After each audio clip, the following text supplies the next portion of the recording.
السلام علیکم ورحمۃ اللہ وبرکاتہ۔ الحمد للہ رب العالمین وبہ نستعین والصلاة والسلام علی سید المرسلین وعلی آلہ واصحابہ واہل بیتہ وسلم اجمعین، اما بعد۔ اعوذ باللہ من الشیطان الرجیم، بسم اللہ الرحمن الرحیم۔ رب اشرح لی صدری ویسر لی امری واحلل عقدۃ من لسانی یفقہوا قولی۔ محترم حضرت مولانا کاکا سعید احمد صاحب عمری حفظہ اللہ، مولانا حفیظ الرحمن صاحب عمری مدنی حفظہ اللہ و دیگر علماء کرام، آج مجھے جس موضوع پر آپ کے سامنے کہنا ہے اور گفتگو کرنی ہے اس کی وضاحت ناظم اجلاس کر چکے ہیں۔ یوں جب اس مجلس میں حضرت مولانا مفتی اشرف علی صاحب حفظہ اللہ جیسی مایانہ شخصیتیں اپنے آپ کو طالب علم کہیں تو اب ہما و شما کی کیا بات ہوگی، من عالم کے من دانم۔ میں اس بات پر ذمہ داران جامعہ دارالسلام عمر آباد اور ذمہ داران ابناء خدیم جامعہ دارالسلام بنگلور کا شکریہ ادا کرتا ہوں کہ خطبہ جمعہ کو مفید کیسے بنایا جائے اس پر لب کشائی کے لیے مجھے موقع دیا گیا ہے۔ جو وقت مجھے دیا گیا ہے اسی کے اندر، اسی کے دائرے میں رہ کر میں اپنی بات کو مکمل کرنے کی کوشش کروں گا۔ اللہ رب العالمین سے دعا فرمائیے کہ اللہ سبحانہ و تعالی مجھے اس موضوع کا حق ادا کرنے کی اللہ مجھے توفیق عطا فرمائے۔ محترم علماء کرام، پہلے ہم یہ سمجھیں، ہم یہ جانیں کہ وعظ و نصیحت، خطبہ و خطابت کی اہمیت و افادیت کیا ہے، تو تب ہم خطبہ جمعہ کو مفید بنانے کی کوشش ضرور کریں گے۔ وعظ و نصیحت، خطبہ و خطابت، اس کی اہمیت کو سمجھنے کے لیے یہ بات کافی ہے کہ جب اللہ رب العالمین نے حضرت موسیٰ علیہ السلام کو وقت کے طاغوت فرعون کے پاس بھیجا، نبوت اور رسالت دے کر وعظ و نصیحت کے لیے، دعوت اللہ کے لیے، تو انہوں نے اللہ رب العالمین سے جو سب سے پہلی گزارش کی اور دعا مانگی وہ یہی تھی، رب اشرح لی صدری ویسر لی امری واحلل عقدۃ من لسانی ویفقہوا قولی۔ یہ خطبہ اور خطابت حضرت موسیٰ علیہ السلام نے اس کے لیے اس میں کمال کے لیے، اس میں مہارت کے لیے کیوں مانگی؟ اس لیے کہ دعوت اللہ کے جو وسائل ہیں اس میں ایک بہت ہی اہم بنیادی وسیلہ وہ خطابت کا ہے، وعظ و نصیحت کا ہے۔ اسی لیے موسیٰ علیہ السلام نے اللہ رب العالمین سے دعا مانگی، رب اشرح لی صدری ویسر لی امری واحلل عقدۃ من لسانی یفقہوا قولی۔ اس کے ساتھ ہی حضرت موسیٰ علیہ السلام نے اللہ رب العالمین سے اپنے بھائی حضرت ہارون کو بھی نبی و رسول بنانے کی گزارش کی اور دعا کی۔ یہ گزارش، یہ دعا کیوں فرمائی؟ اللہ رب العالمین نے اس کی بھی وضاحت فرمائی، هو افصح منی لسانی۔ حضرت ہارون علیہ السلام نے جو جملہ استعمال کیا، هو افصح منی لسانا، تو معلوم یہ ہوا کہ خطابت، وعظ و نصیحت کے لیے ضروری ہے کہ ہم سب سے پہلے فن خطابت کی اہمیت کو سمجھیں، تب چل کر کے ہم کسی نتیجے پر پہنچ سکتے ہیں۔ اللہ سبحانہ و تعالیٰ نے حضرت داؤد علیہ السلام پر جو انعامات و احسانات فرمائے اس کا ذکر کرتے ہوئے اللہ رب العالمین نے فرمایا، وَآتَيْنَاهُ الْحِكْمَةَ وَفَصْلَ الْخِطَابِ۔ مفسرین کرام نے، بالخصوص علامہ آلوسی نے یہ لکھا ہے، یہاں فصل الخطاب سے مراد قوت فیصلے کے ساتھ ساتھ فصیح اللسان اور قوت بیان بھی ہے، اور جناب محمد الرسول اللہ صلی اللہ علیہ وسلم کو اللہ رب العالمین نے جو خصوصی امتیازات عنایت فرمائے تھے اس میں اللہ کے نبی صلی اللہ علیہ وسلم نے یہ فرمایا اوتیتو بجوامع الکلم۔ تو حضرات علماء کرام، جب ہم نے یہ سمجھ لیا کہ خطابت کے لیے سب سے پہلے اللہ رب العالمین سے دعا مانگنی چاہیے خطیب حضرات کو، حضرت موسیٰ علیہ السلام نے کیا دعا مانگی؟ اللہ رب العالمین نے حضرت موسیٰ علیہ السلام کو وہ قوت گویائی، قوت بیان عطا فرمایا۔ صحیح بخاری کی وہ حدیث حضرت عبداللہ ابن عباس اور ابی بن کعب سے جو روایت کرتے ہیں کہ ایک مرتبہ انہوں نے حضرت موسیٰ علیہ السلام نے وہ خطبہ دیا، وہ جادو بیانی اور ایسا سحر انگیز خطبہ دیا کہ سامعین میں سے کسی نے پوچھا حضرت موسیٰ علیہ السلام سے حل فی الارض اعلم منک، موسیٰ علیہ السلام نے کہا کہ لا۔ تو یہاں شارحین حدیث لکھتے ہیں سامعین نے جب حضرت موسیٰ علیہ السلام کے خطاب کو سنا اور مسحور ہو گئے ان کے فن خطابت سے، تو تبھی تو کسی نے پوچھا کہ آپ سے بڑھ کر کوئی زمین پر خطیب ہے اور عالم ہے۔ تو میں یہاں اپنی بات کو سمیٹتے ہوئے ہمارے خطیب حضرات سے چند گزارشات کرنا چاہتا ہوں۔ سب سے پہلے یہ خطبہ مفید اسی وقت ہو سکتا ہے جب سامعین خطبے کے آغاز سے رہیں۔ اب خطیب کا کیا تعلق ہے اس سے؟ جب سامعین خطبہ شروع سے سنیں تبھی وہ خطبے کو کما حق وہ سمجھ سکتے ہیں، تو معلوم یہ ہوا کہ سامعین کو خطبے کے آغاز سے رہنا چاہیے۔ میں یہاں یہ کہنا چاہوں گا ملک کا جو موجودہ صورتحال ہے اس میں ہمارے علماء کرام سے، ہمارے خطیب حضرات سے کہنا چاہوں گا سامعین سے پہلے آپ حضرات مسجد میں حاضر ہو جائیں تاکہ خطیبوں کو دیکھ کر سامع حضرات آ جائیں۔ یہ بہت اہم ضروری ہے۔ اور میں ہمارے علماء کرام سے گزارش کروں گا کہ ہمارے علماء کرام خطبہ جب شروع ہو جاتا ہے معذرت کے ساتھ، بہت معذرت کے ساتھ، اس لیے کہ مجھے یہ سب کہنے کا حق نہیں ہے، علماء برادری ہے، کچھ ایسی باتیں ہیں جو میں چاہتا ہوں کہ آپ کے سامنے رکھ دوں، جو چاہتا ہوں کہ یہ ہمارا یہ جو اجلاس ہے کامیاب ہو، کارآمد ہو اور مفید ہو۔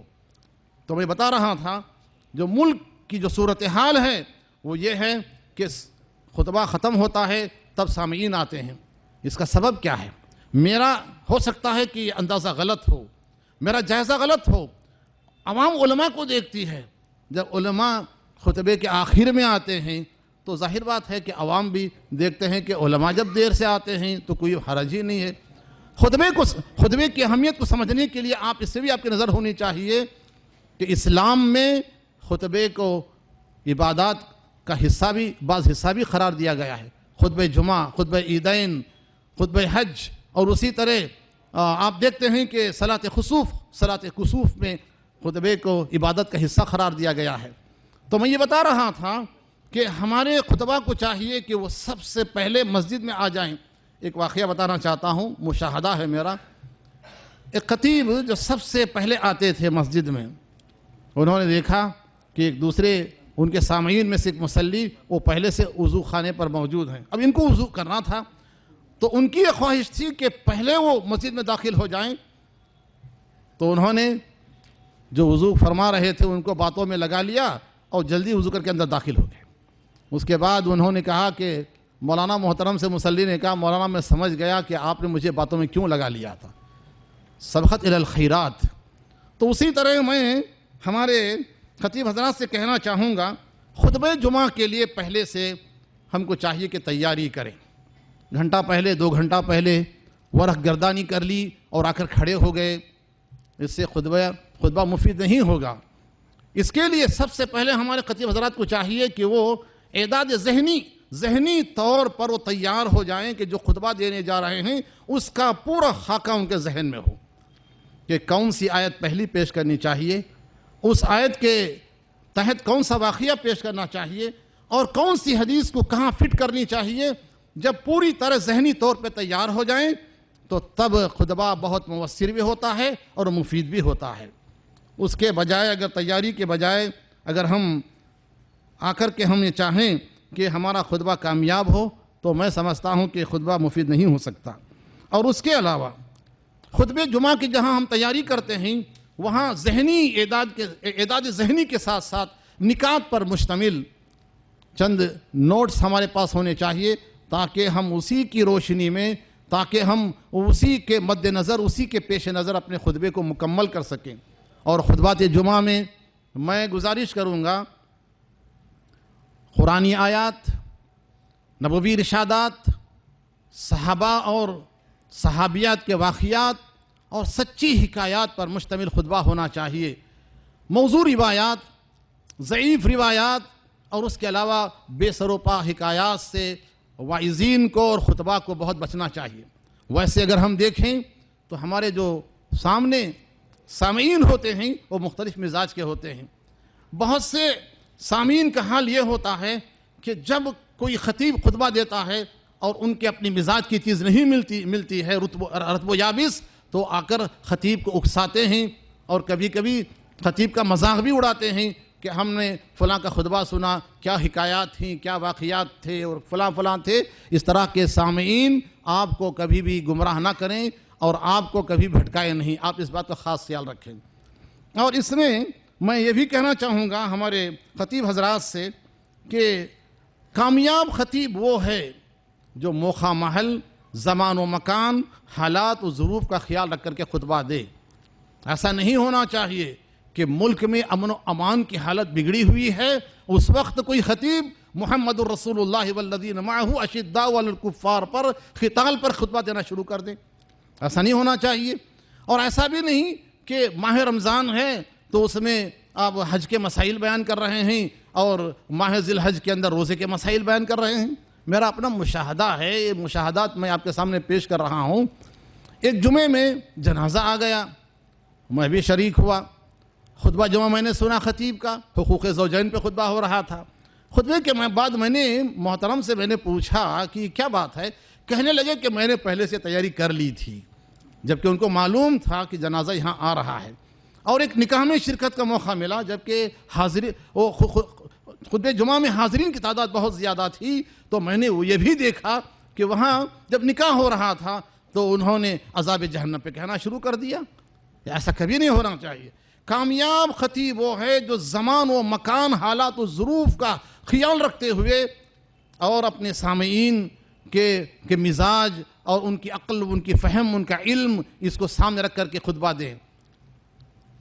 بعض مرتبہ ایسا ہوتا ہے کہ بعض خطیب حضرات کے آگے علماء بھی ہوتے ہیں، خواص بھی ہوتے ہیں، عام حضرات بھی ہوتے ہیں۔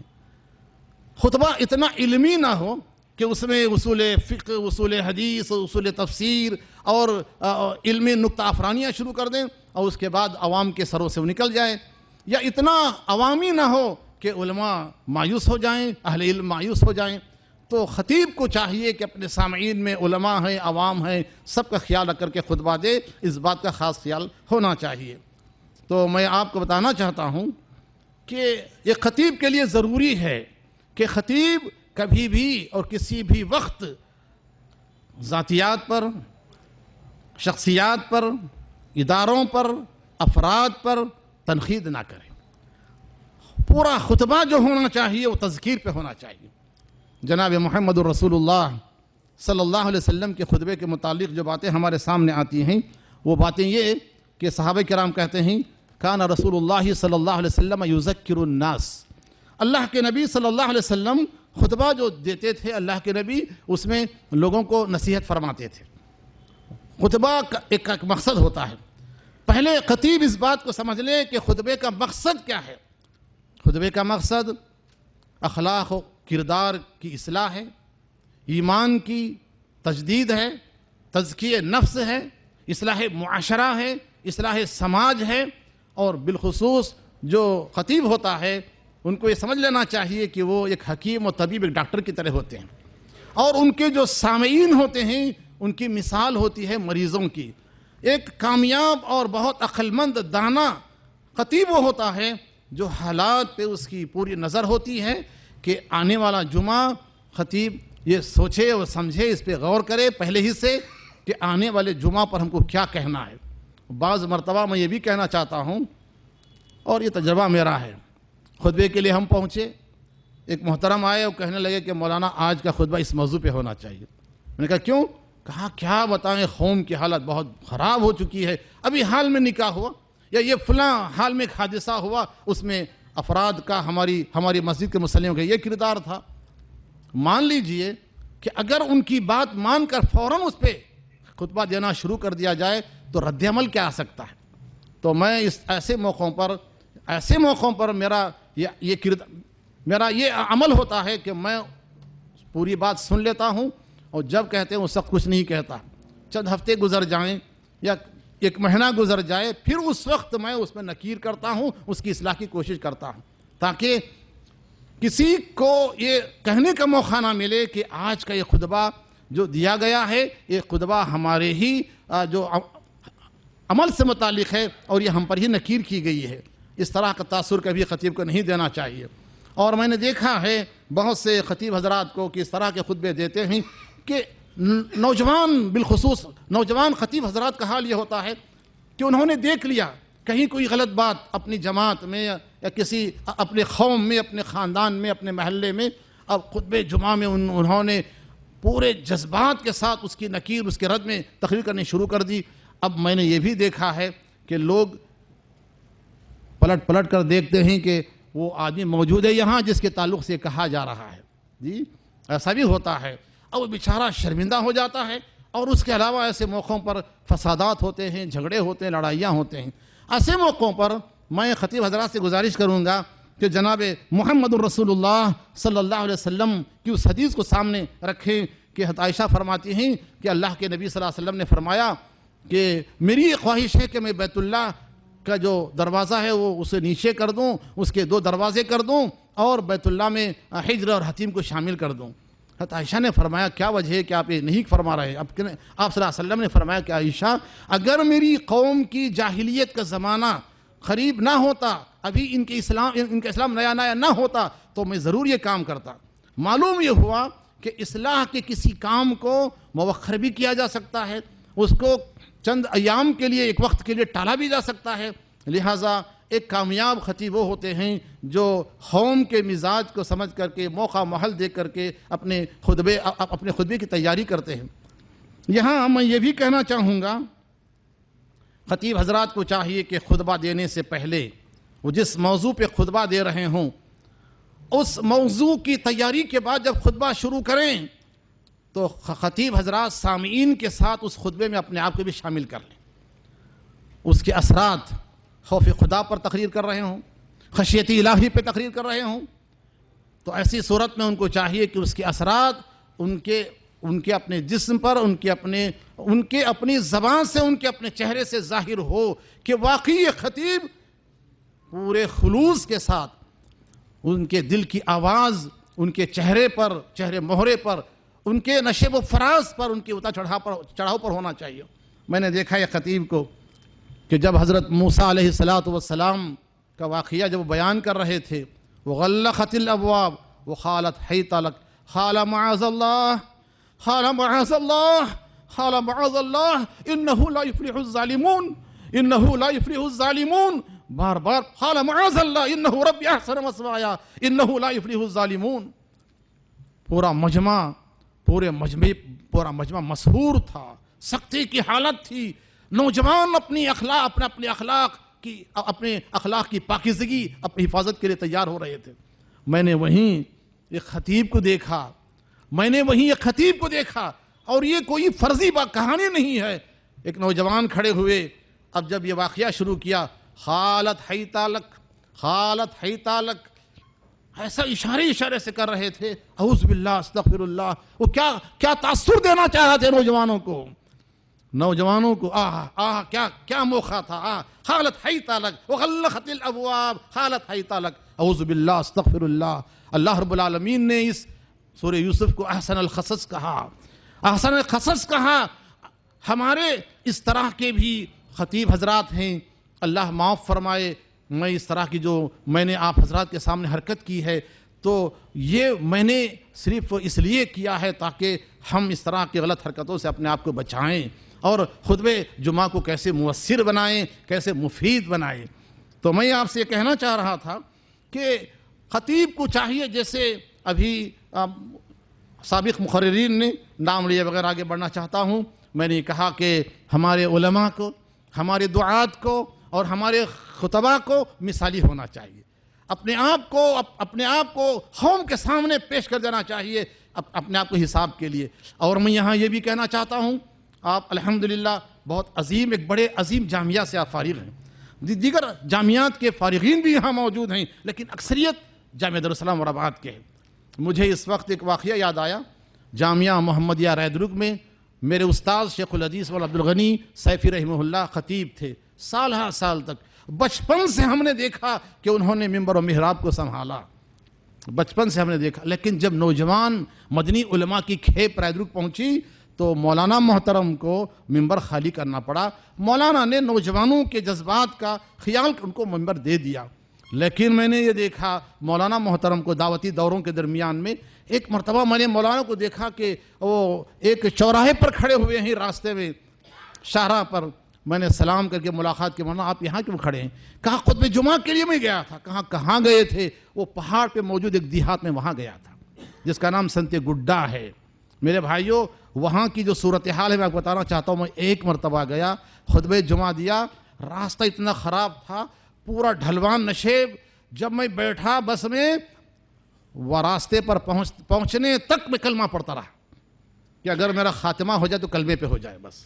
بس ہچکولے کھا رہی تھی. میں سمجھ رہا تھا کہ جیسے ایک مردہ جنازے میں، میت جنازے میں ہچکولے کھاتی ہے، اس طرح مولانا محترم اپنی بزرگی اور اس بڑھاپے میں بھی مولانا محترم نے اپنے لیے جگہ تلاش کر لی خطبات جمعہ کے لیے. کبھی اس دیہات میں، کبھی اس دیہات میں، کبھی اس دیہات میں. میں نے کہا مولانا آپ کی یہ آرام کی عمر ہے، آپ آرام فرمائیے. انہوں نے کہا کہ میاں آپ کیا کہہ رہے ہیں ہم سے؟ ہمارے جامعہ دارالسلام امر آباد نے ہم کو اس لیے نہیں تعلیم دی ہے کہ ہم اپنے گھروں کے اندر بیٹھے رہیں. دارالسلام امر آباد کے اساتذہ نے ہم کو یہ تعلیم دی ہے کہ آخری عمر تک ہم دعوت اللہ کے کام سے جڑے رہیں. جامعہ دارالسلام امر آباد نے آپ کی تعلیم و تربیت کے لیے کا بڑا اہتمام، بڑا انتظام کیا ہے. دیگر جامعات میں ہو سکتا ہے کہ اب یہ سلسلہ شروع ہو گیا ہو، لیکن سب سے زیادہ آپ کی تعلیم و تربیت کے لیے اگر فکر مند ہے تو جامعہ دارالسلام امر آباد ہے. میں گزارش کرتا ہوں ہمارے عمری برادری حضرات سے، ہو سکتا ہے کہ آپ تاجر ہوں، ہو سکتا ہے کہ آپ جو ہے کسی کالج کے پروفیسر ہوں، ہو سکتا ہے کہ آپ کسی بڑے عہدے پر ہوں، آپ کچھ بھی ہوں، لیکن آپ کا تعلق ممبر و محراب سے ہونا چاہیے. آپ کا تعلق ممبر سے ہونا چاہیے. آپ کہیں نہ کہیں آپ جگہ نکال لیجئے خطبہ جمعہ کے لیے. باتیں بہت سی تھیں، میں یہ کہنا چاہ رہا ہوں ہمارے اسلاف نے خطبہ جمعہ کے لیے ضروری قرار دیا ہے کہ خطبے کی زبان، امام شافعی نے کتاب الام میں لکھا ہے کہ خطبے کی زبان سادہ ہونی چاہیے، خطبے کی زبان فصیح ہونی چاہیے، خطبے میں روانی نہیں ہونی چاہیے، جلد بازی نہیں ہونی چاہیے. فصاحت و بلاغت یہی ہے کہ سامعین آپ کی بات کو سمجھیں. اور ہمارے اسلاف نے جہاں مسائل طہارت کے آئے، ہمارے اسلاف نے جہاں مسائل پردے کے آئے، تو وہاں ہمارے اسلاف نے اشارے کنایوں میں بات کی ہے. امام مالک رحمہ اللہ کے پاس ایک شخص آ کے سوال کیا، طہارت کے مسائل تھے، فلاں تھے. سب سننے کے بعد انہوں نے کہا ما سمیت فیہ الوضو. سائل نے جو الفاظ کہے تھے اس کو دہرایا نہیں. قرآن مجید، فرقان حمید اور جناب محمد رسول اللہ صلی اللہ علیہ وسلم کی احادیث ہمارے لیے نمونہ ہے کہ اللہ رب العالمین نے فرمایا ہننا لباس لکم وانتم لباس لہن علم اللہ انکم کنتم تختانون انفسکم فتاب علیکم فلان باشروہن. اور اسی طرح اللہ رب العالمین نے قرآن مجید میں نساؤکم حرث لکم کہا. تو یہ وہ سب آیات ہیں جو جامع ہیں فصاحت و بلاغت کے، کہ جہاں شرم و حیا کی باتیں آئیں وہاں ہمارے خطیبوں کو چاہیے کہ خطیب حضرات اپنی زبان کی پاکی صفائی کا خاص لحاظ رکھیں. اور اس کے بعد ہم کو چاہیے کہ اپنے خطبات کو جامع بنانے کی کوشش کریں. تو میں آپ سے کہہ رہا تھا کہ جو ہمارے خطیب حضرات ہوتے ہیں جناب محمد رسول اللہ صلی اللہ علیہ وسلم کی اس بات کو بھی خاص خیال رکھیں کہ جب خطبے کے لیے آپ آئیں، اللہ کے نبی صلی اللہ علیہ وسلم خصوصی لباس زیبتن فرماتے تھے، خصوصی لباس زیبتن فرماتے تھے. ہمارے خطیب حضرات کو چاہیے کہ اچھا لباس پہن کر آئیں، ان کے پاس وہ اپنے بال کو سنوار کر آئیں. ہمارے جو برادر حضرات ہیں ان کا یہی ہم پر، علماء کرام پر یہی اعتراض ہے کہ آپ کے علماء ہیں اسٹیج پہ کھڑے ہوتے ہیں، خود ممبر پہ کھڑے ہوتے ہیں، نہ ان کے بال درست ہوتے ہیں اور نہ ان کے کپڑے صحیح ہوتے ہیں۔ لہٰذا میں یہ بھی کہنا چاہوں گا ہمارے خطیب حضرات سے کہ بعض خطیب حضرات کو ہم نے دیکھا کہ جب وہ خطبہ دینے کے لیے کھڑے ہوتے ہیں کبھی آستین چڑھاتے ہیں تو کبھی وہ اپنی آستین چڑھاتے ہیں گویا کہ وہ کوئی مکے باز ہیں یا کوئی وہ فٹ بال پلیئر ہیں، اور اس طرح کی حرکتیں کبھی ہاتھ پیر ہلا کر کے خطبے کے سارے وقار کو ختم کر دیتے ہیں۔ جناب محمد رسول اللہ صلی اللہ علیہ وسلم کی ان باتوں کو اپنے پیش نظر رکھیں کہ خطبے کا وقار باقی رکھیں۔ اللہ کے نبی صلی اللہ علیہ وسلم کبھی کبھی اشارہ فرماتے تھے انگلی سے، 2 انگلیوں سے، بہت زیادہ اللہ کے نبی ہاتھ و پیر کو ہلا کر کے خطبے کے وقار کو آپ ختم نہیں فرماتے تھے۔ اور میں یہ کہنا چاہوں گا، آخری بات یہ ہے کہ آپ جس موضوع پہ کہنا چاہیں، پہلے تمہید کے ذریعے، پھر اپنے موضوع کے ذریعے، پھر آخر میں خلاصہ کلام جو آپ کہنا چاہتے ہیں خلاصہ کلام کے ساتھ اپنے خطبے کو ختم فرمائیں، اور خطبہ مختصر ہونا چاہیے۔